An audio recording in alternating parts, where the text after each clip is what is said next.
Halo semuanya, selamat datang kembali di On Road Indonesia. Beberapa waktu lalu kita berkesempatan untuk mencoba berbagai moda transportasi yang ada di pusat kota Kuala Lumpur, termasuk monorail dan LRT.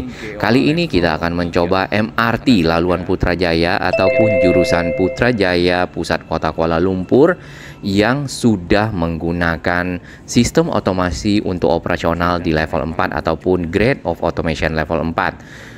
Hal ini cukup menarik dikarenakan tidak ada masinis seperti LRT Jabodebek dan tidak ada attendance. LRT Jabodebek sendiri masih menggunakan GOA level 3 karena masih ada train attendance.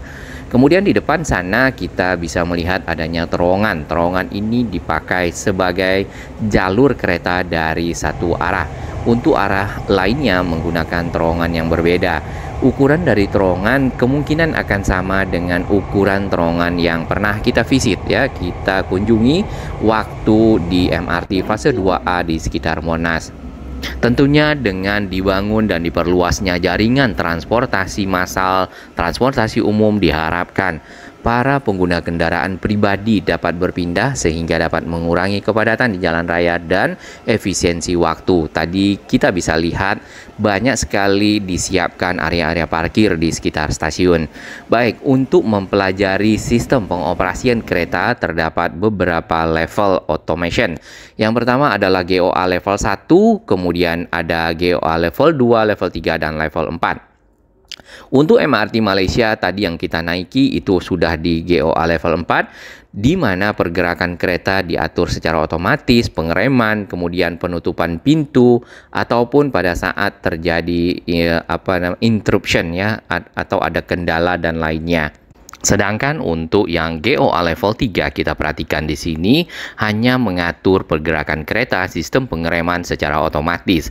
Sedangkan untuk penutupan pintu kemudian terjadi kendala itu akan dihandle ataupun ditangani oleh train attendants ataupun petugas yang berada di dalam rangkaian kereta. Yang paling bawah adalah GOA level 1 di mana untuk pergerakan kereta, sistem pengereman, kemudian penutupan pintu ataupun terjadi kendala semua dilakukan oleh petugas ataupun engineer yang ada di dalam rangkaian. Sebelum kita memulai perjalanan menaiki kereta dan mencoba MRT Malaysia di stasiun Chan Solin, di sini kita akan lihat terlebih dahulu berbagai moda transportasi dan jaringannya yang ada di pusat kota Kuala Lumpur.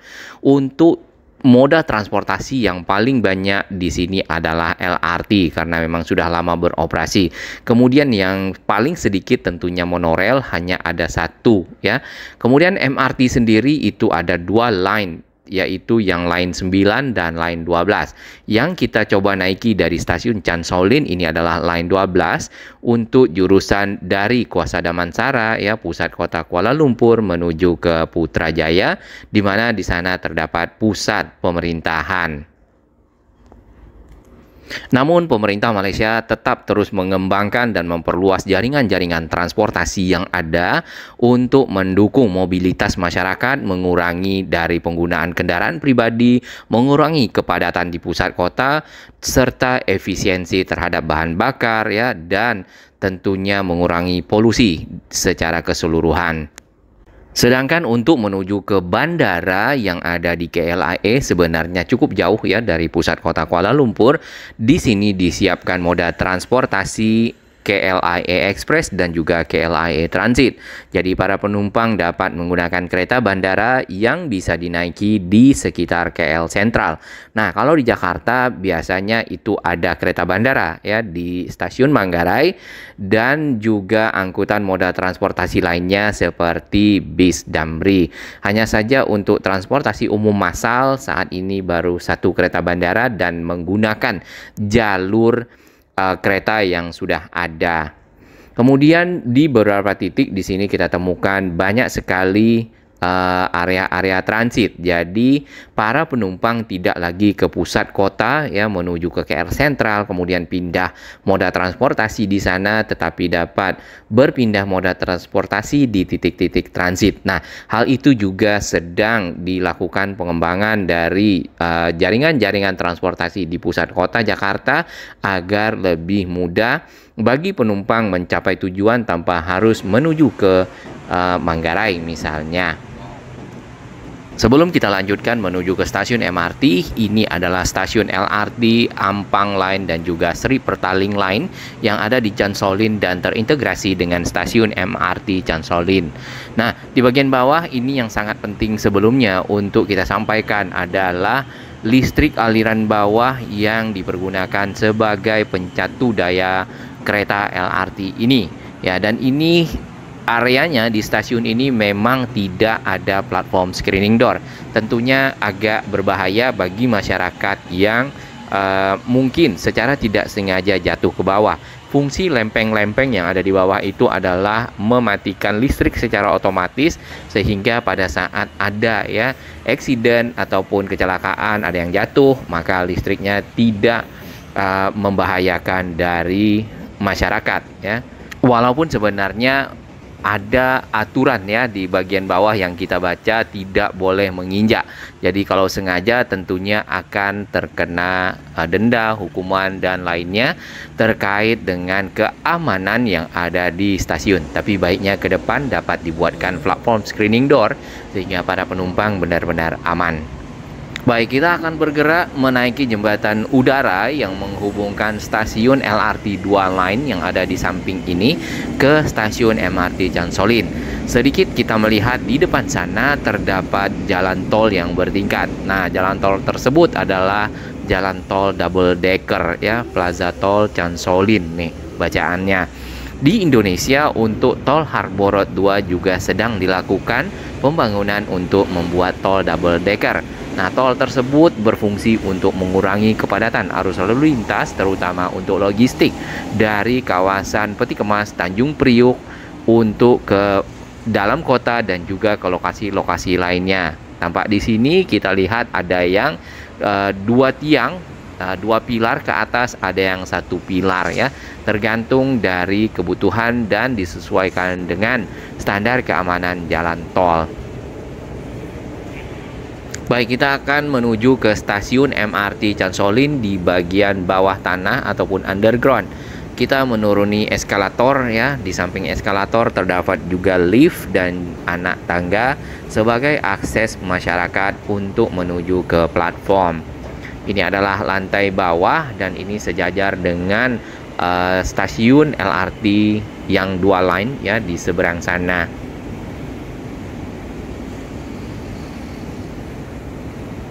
Dari lantai dasar ini kita bisa turun ke bawah lagi menuju ke area platform menggunakan eskalator.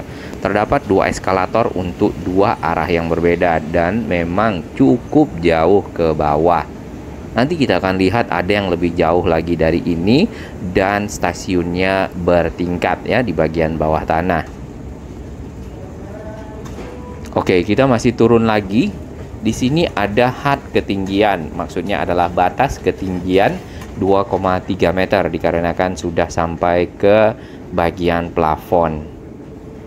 Sebenarnya juga dapat menggunakan anak tangga, hanya saja mungkin untuk beberapa kali turun maka harus sangat hati-hati dan membutuhkan tenaga ya. Di bagian area eskalator tadi pada saat kita turun terdapat berbagai peraturan untuk dipatuhi dikarenakan untuk keamanan bersama. Nah, kita sudah sampai di bawah. Ini ada platform 1 ke arah Putrajaya dan platform 2 ke arah Kuasa Damansara.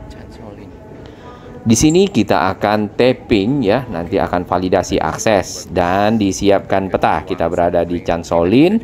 Tadi kita naik dari LRT ya untuk menuju ke Chansolin dari BBCC Hang Tuah. Sebenarnya ini baru upper concourse ya, karena kita masih turun lagi ke bawah untuk menuju ke platform. Kita lihat sedikit fasilitas dari toilet yang ada. Ada musola ya disiapkan di sini terutama bagi penumpang yang ingin beribadah pada saat sampai atau juga pada saat sebelum berangkat. Cukup bersih dan cukup luas. Terdapat juga area untuk penggantian ya popok bayi dan juga penanganan bayi. Jadi bukan hanya untuk orang dewasa. Kita turun menggunakan eskalator kembali. Terdapat di lantai tersebut terdapat titik-titik ya yang bisa dipakai oleh para tunanetra sebagai penunjuk jalan. Biasanya kalau titik-titik itu untuk stop atau mungkin untuk berhati-hati karena akan menuju ke eskalator.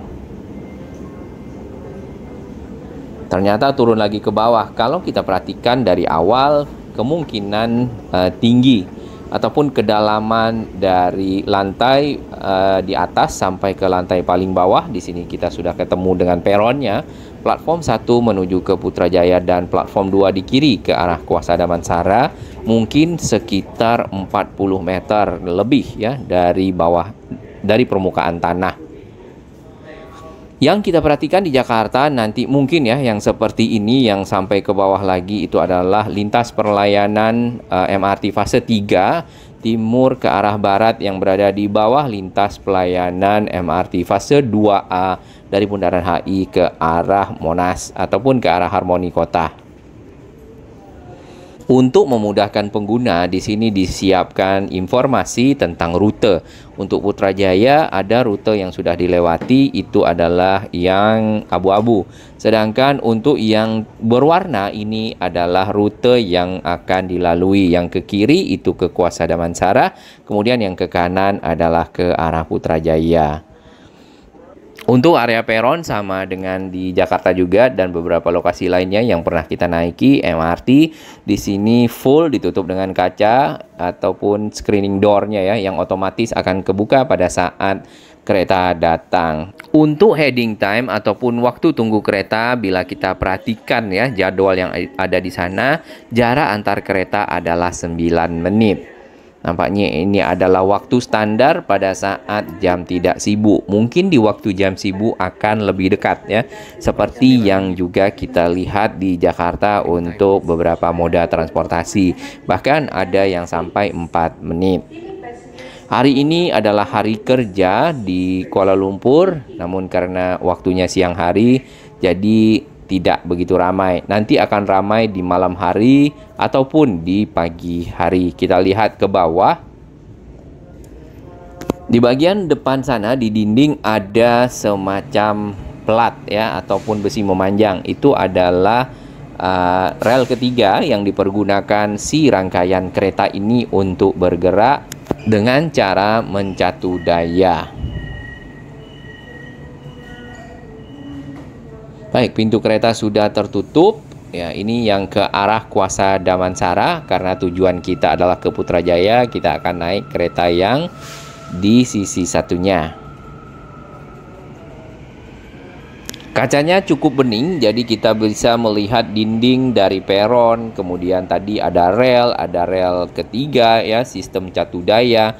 Kalau tidak salah MRT ini menggunakan daya DC ataupun daya searah ya, listrik searah seperti itu. Bukan yang bolak-balik ataupun AC. Baik, kita akan pindah ke jalur yang satunya karena kereta kita akan sampai. Terdapat area di pinggir dari rel ya, setelah peron ini ke arah sana, ke arah terowongan yang cukup lebar. Biasanya dipergunakan untuk para pekerja melakukan pengecekan terhadap, sepertinya itu adalah gardu. Ya, gardu-gardu tersebut adalah tempat untuk menstabilkan ya atau menyesuaikan listrik yang akan dicatu ke rangkaian kereta. Karena kalau dari pembangkit listrik biasanya itu mungkin belum sesuai dengan kebutuhan si kereta untuk dapat beroperasional. Kita sudah berada di dalam kereta dan kita duduk di bagian paling ujung ya. Di sini yang harusnya ada masinis karena ini adalah GOA level 4, Grade of Automation level 4, jadi tidak ada ruangan masinis. Kalau di LRT Jabodebek ternyata masih ada ruangan masinis yang dioperasikan pada saat ada interruption ya. Jadi ceritanya koin ini tadi kita beli di Bukit Nanas, turunnya di Hang Tuah. Namun karena kita memang tujuannya ke arah Putrajaya, kita tidak keluar dari gate-gate yang ada. Oleh itu kita harus nambah sekitar Rp3.70. Ya, ini udah sampai di Putrajaya, lumayan jauh sebenarnya dari Rp2.40, yaitu total Rp6.10. Kita coba keluar. Baik, kita sudah sampai di Putrajaya dan di sini kita akan keluar. Tadinya koin yang kita pergunakan, yang kita beli di Bukit Nanas tidak dapat dipakai untuk keluar ya. Jadi kita harus tukarkan terlebih dahulu koinnya dengan membeli tarif tambahan ataupun tambang. Kemudian dikonvert lagi menjadi koin, baru kita bisa keluar di Putrajaya. Putrajaya sendiri adalah lokasi pusat pemerintahan negeri Malaysia yang tadinya berada di Kuala Lumpur dan dipindahkan ke sini. Nah, hal ini juga dilakukan oleh pemerintah Indonesia untuk memindahkan pusat pemerintahan ke Kalimantan ataupun ibu kota Nusantara. Kita turun ke bawah. Tujuan kita ke Putrajaya adalah untuk mencoba ART ataupun Automatic Rail Transit. Nah, itu adalah rangkaian kereta yang sudah diuji coba di sekitar Putrajaya ya. Kalau tidak salah di bulan Januari Februari lalu untuk keperluan moda transportasi. Hanya saja setelah kita tanya dengan petugas yang ada di sekitar bis dan juga yang ada di sini ya di stasiun Putrajaya MRT-nya, ternyata ART tersebut ataupun rangkaian kereta otomatis tanpa rel itu sudah tidak dioperasikan lagi, mengingat pada waktu itu hanya untuk keperluan uji coba. Di dalam rangkaian kereta sebenarnya cukup informatif untuk rute yang dilewati, di mana kita dapat mengetahui jalur ya serta stasiun-stasiun yang ada. Kemudian disiapkan juga lampu-lampu serta petunjuk-petunjuk LED agar mempermudah bagi para penumpang untuk nantinya bersiap-siap turun ya di stasiun mana. Cukup panjang sebenarnya MRT ini, Kuasa Damansara sampai ke Putrajaya ya. Jalur MRT Putrajaya ini kalau kita perhatikan ada yang underground dan juga ada yang elevated ya. Ada yang grade dan ada yang elevated. Nah, ini naik ke elevated dari pusat kota Kuala Lumpur di sana. Dapat kita lihat ada Twin Tower, kemudian ada Menara Kuala Lumpur ya atau KL Tower. Seperti biasa untuk pencatu daya kereta ini ya menggunakan rel ketiga itu adalah yang warna putih yang kalau kita lihat di samping rel, baik di jalur yang kita lewati ataupun di jalur sebelah. Nah, ada satu lagi ya, ini tiang-tiang yang ada, kita belum tahu fungsinya. Nampaknya untuk sistem komunikasi dari si kereta. Untuk platform screening door di stasiun-stasiun yang elevated yang kita lihat di sini tidak sampai ke atas, cukup sampai sedada orang dewasa. Nah, ini hal yang menarik lagi, memang ya di setiap stasiun itu benar-benar disiapkan area kantong parkir yang cukup banyak bagi para penumpang yang akan menaruh kendaraan pribadinya.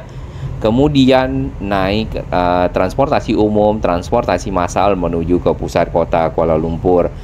Lebih banyak lagi di sini yang kita lihat adalah hunian-hunian vertikal ya. Jadi masyarakat yang tadinya mungkin berada di daerah-daerah yang cukup padat perumahan ya, seperti yang di samping, mulai diarahkan untuk menggunakan hunian-hunian vertikal agar lebih teratur, lebih rapi dan lebih tertata kota Kuala Lumpur. Dan bukan hanya Kuala Lumpur, yang kita perhatikan lagi di Seoul ya, di Korea Selatan.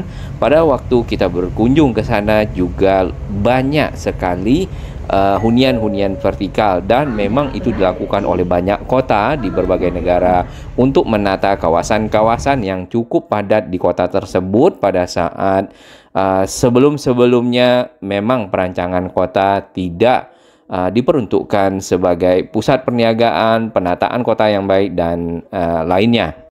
Bila kita perhatikan peta yang ada di sini dari jalur-jalur transportasi, ya kita melihat jalurnya sudah cukup banyak, sudah melingkari kota Kuala Lumpur, bahkan juga menghubungkan sisi-sisi dari pinggir kota Kuala Lumpur ke pusat kota.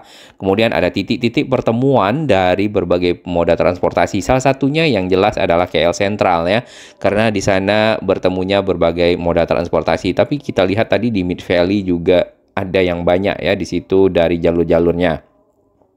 Yang hijau itu adalah monorail dan itu hanya berada di pusat kota Kuala Lumpur. Nah, untuk jalur-jalur MRT yang ada di sini berada di bawah Mass Rapid Transit Corporation Sendirian Berhad ataupun MRT Corp ya, MRTC. Kemudian perusahaan ini sama kayak MRT Jakarta sudah didirikan dari tahun 2011. Waktu itu meng-take over ya atau mengambil alih kepemilikan dari Klang Valley Mass Rapid Transit di tahun 2011. Berarti sebelumnya sudah dioperasikan juga oleh Klang Valley. Klang Valley ini adalah lembah Kelang, sebenarnya itu adalah sebuah daerah yang dialiri oleh Sungai Kelang. Termasuk Kuala Lumpur ya, karena nanti kita akan lihat Sungai Kelang yang ada di Kuala Lumpur itu juga dibeton kiri kanannya, kemudian di bagian bawahnya juga ada pembetonan untuk normalisasi ya. Kuala Lumpur melakukan normalisasi kali seperti itu. Kemudian line-lainnya untuk MRT ada Kajang Line yang lebih dahulu, lalu ada Putrajaya Line. Yang kita coba baru Putrajaya Line. Untuk Kajang Line tampaknya keretanya lebih baru ya, ataupun agak berbeda lah modelnya seperti itu. Mohon teman-teman ataupun sahabat kawan-kawan yang ada di Malaysia, bila ada kesalahan boleh dikoreksi. Ada yang masih dalam perencanaan Circle Line yang kita belum tahu. Kemudian ada Johor Bahru Singapura Rapid Transit System ataupun RTS Link. Nah, yang ini cukup menarik adalah moda transportasi MRT yang akan menghubungkan wilayah Singapura dengan wilayah Johor Bahru di Malaysia. Kalau Singapura yang kita tahu adalah SMRT ya. Kemudian Malaysia yang dikelola oleh Prasarana ataupun Prasarana Malaysia Berhad. Ya, termasuk juga moda-moda transportasi yang ada di pusat kota Kuala Lumpur. Yang terakhir proyeknya adalah LRT Mutiara Line. Ini berbeda dengan MRT tapi akan diselesaikan di tahun 2030. Lebih banyak di Malaysia, di sini kita bisa lihat ya di Wikipedia angkutan-angkutan yang ada, karena nanti mungkin bagi sahabat kami yang ingin ke Malaysia, ke kota Kuala Lumpur, ke Penang, ke Johor Bahru, bisa melihat informasi-informasi yang lengkap tentang jalur-jalurnya bagi yang ingin menggunakan kendaraan umum transportasi massal ya. Karena selain transportasi massal bisa juga menggunakan taksi ataupun angkutan Grab. Sedikit kita akan ke MRT Kajang Line ataupun laluan Kajang. Ini sudah dioperasikan lebih dahulu dibandingkan dengan MRT Putrajaya. Kita lihat teknologinya ya, karena untuk sebagai pembanding saja dengan yang ada di Indonesia. Untuk jarak relnya itu 1,435 ya, sama dengan LRT Jabodebek. Kemudian rolling stocknya ini disiapkan oleh Siemens atau perusahaan Jerman ya. Lalu menggunakan rel ketiga untuk daya pencatu penggerak kereta 750 volt DC. Jadi dalam hal ini tidak ada tiang ataupun listrik aliran atas untuk mengalirkan daya sebagai penggerak kereta. Kita lanjut ke MRT laluan Putrajaya ataupun Putrajaya Line. Ini memang dirancang untuk menghubungkan kota Kuala Lumpur dengan ibu kota yang baru atau pusat pemerintahan yang baru, yaitu di Putrajaya. Kemudian di tahun 2018 sempat ada kecelakaan kerja. Lalu ada pengulangan tender ya, atau tender semula serta langkah penghematan pada saat ada pergantian kekuasaan, mengingat negara Malaysia juga memikirkan hutang-hutangnya pada waktu itu.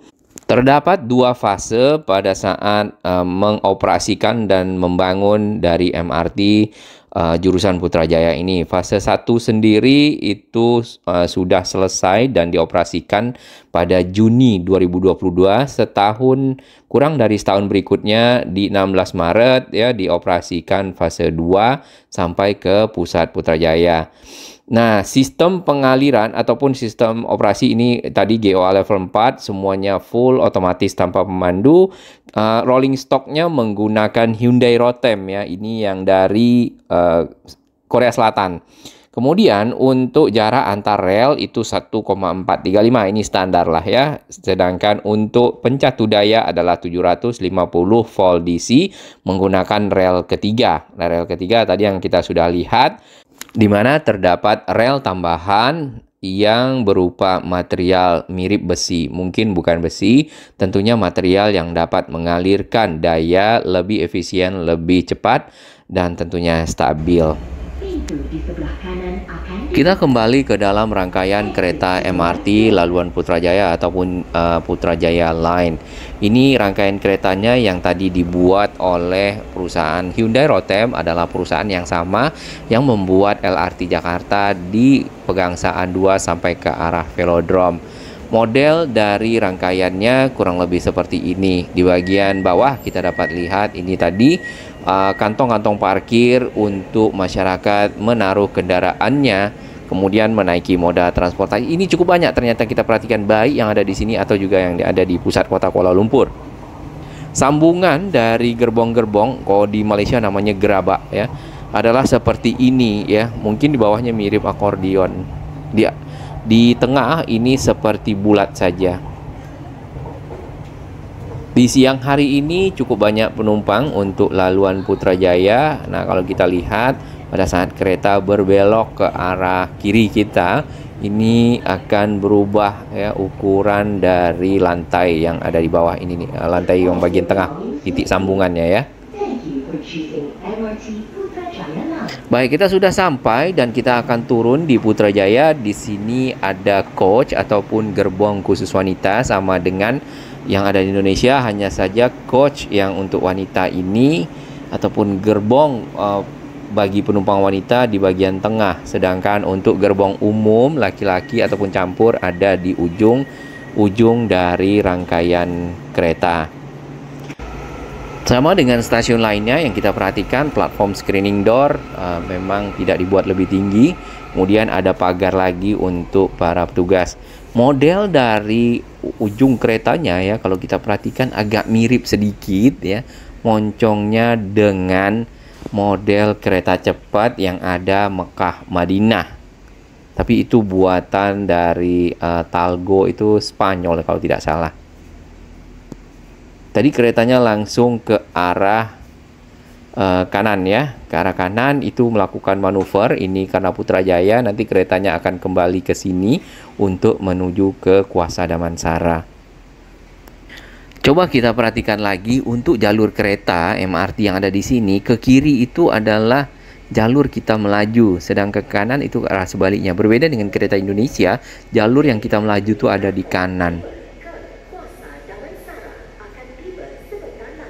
Ya, unik ya. Baik, kita akan turun ke bawah. Ini tadi stasiun Putrajaya Sentral, stasiun paling akhir yang dapat dicapai oleh MRT Putrajaya Line. Sebagai pusat pemerintahan, Putrajaya juga biasanya dikunjungi oleh para wisatawan. Jadi angkutan ataupun moda transportasi memang diteruskan sampai ke sini angkutan massalnya. Ditambah lagi menjelang Putrajaya itu juga banyak sekali lokasi-lokasi pusat-pusat hunian vertikal bagi masyarakat. Kita masih punya koinnya dan punya koin-koin yang uang Malaysia ringgit ya.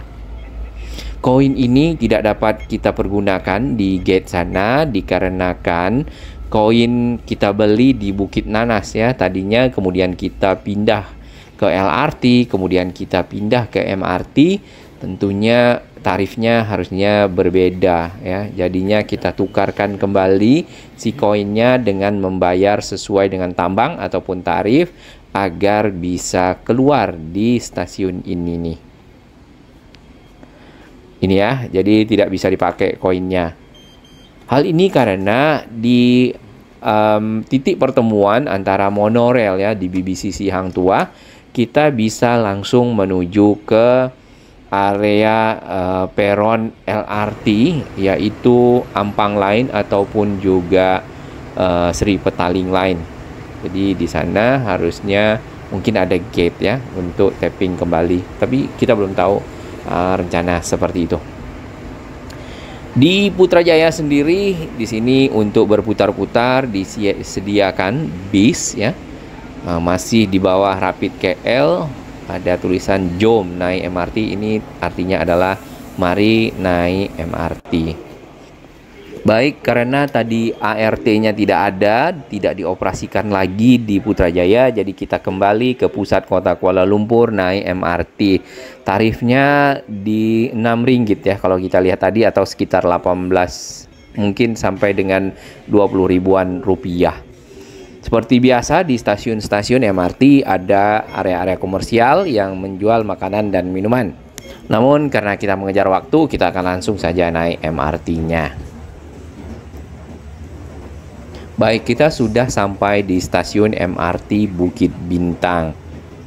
Nah, ini stasiunnya cukup besar ya, cukup luas karena Bukit Bintang sendiri adalah lokasi yang memang menjadi pusat bisnis di kota Kuala Lumpur sejak waktu yang lama. Ada 2 tingkat stasiun dan ada 2 peron di sini. Sorry, 2 jurusan nampaknya. Ada yang di lantai atasnya, ada yang di lantai paling bawah. Nah, paling bawah tadi itu lumayan jauh ya, dari atas sampai ke bawah mencapai ke platform. Mungkin di 50 meter nampaknya seperti itu. Mesin tiketing seperti biasa disiapkan di area masuk ya. Di sini mesin tiketing bisa melihat jalur dari yang diinginkan. Kemudian kita bisa mengetik area ataupun stasiun yang kita tuju. Kemudian ada tarifnya di sini ya. Kita berada di Bukit Bintang di dekat pavilion. Area ini kalau orang Indonesia biasanya kesinilah pokoknya. Stasiun MRT-nya di sini terdiri dari lower concourse, upper concourse, kemudian ada yang peronnya ataupun platform 2 lantai lagi di bawah. Untuk yang upper concourse dan lower concourse biasanya berfungsi sebagai gate untuk validasi, sedangkan peron itu jauh di bawah dari lantai concourse yang ada. Contohnya seperti ini, untuk naik ke lower concourse saja ini lumayan ya, ketinggian dari eskalator yang akan kita menanjak. Dan ternyata yang tadi itu adalah laluan yang paling bawah ya, atau platform dari rangkaian kereta MRT yang paling bawah. Sedangkan yang di atasnya ini jalur berikutnya. Karena memang untuk satu jalur itu dibuat atas bawah, biasanya kiri kanan ya kalau kita lihat di beberapa lokasi. Kita tidak tahu pertimbangannya yang ada di sini, tapi ini untuk 2 jalur yang berbeda itu atas bawah. Kemudian disiapkan eskalator. Kalau menggunakan anak tangga lumayan sedap. Selain itu ada lift ya. Nanti kita akan lihat liftnya. Karena ini stasiunnya masih baru, kita lihat area stasiun cukup rapi, cukup bersih, mudah-mudahan terjaga. Dan itu juga yang kita harapkan di stasiun-stasiun MRT yang ada di Jakarta, baik yang sedang beroperasi saat ini ya, yang dari Lebak Bulus sampai ke Bundaran HI, termasuk juga nantinya yang dari Bundaran HI sampai ke stasiun kota MRT. Karena ini exchange ya. Masih ada eskalator lagi ke atas. Mudah-mudahan di akhir bulan kita juga berkesempatan untuk mencoba MRT yang ada di Singapura, SMRT, karena sebelumnya kita sudah pernah menaiki juga, hanya saja tidak dilakukan dokumentasi ya. Karena yang menarik SMRT di Singapura itu rolling stocknya dibuat oleh CRRC ya. CRRC ini juga adalah perusahaan Cina yang menangani kereta cepat Jakarta-Bandung Indonesia. Ini sudah sampai di upper concourse nampaknya, jadi tinggal tapping keluar, nanti bisa sampai di area paling atas. Liftnya seperti ini ya, ada platform 1, platform 2. Platform 2 itu di basement 5, platform 1 di basement 4. Ada plant room ya. Oke.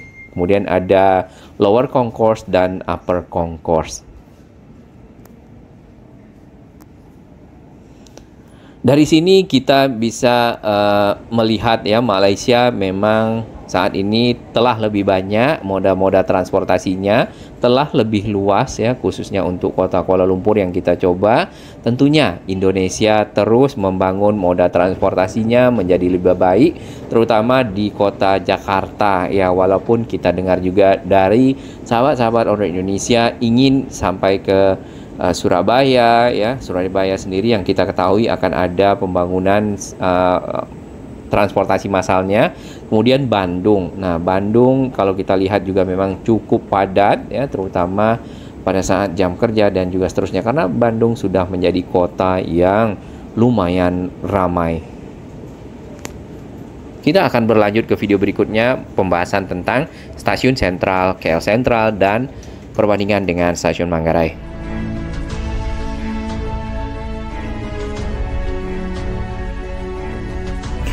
Bagi sahabat kami yang baru menemukan channel ini, silakan subscribe dan ikuti perkembangan informasi transportasi infrastruktur lingkungan Jakarta, Jawa Barat, dan sekitarnya menuju Indonesia yang lebih baik.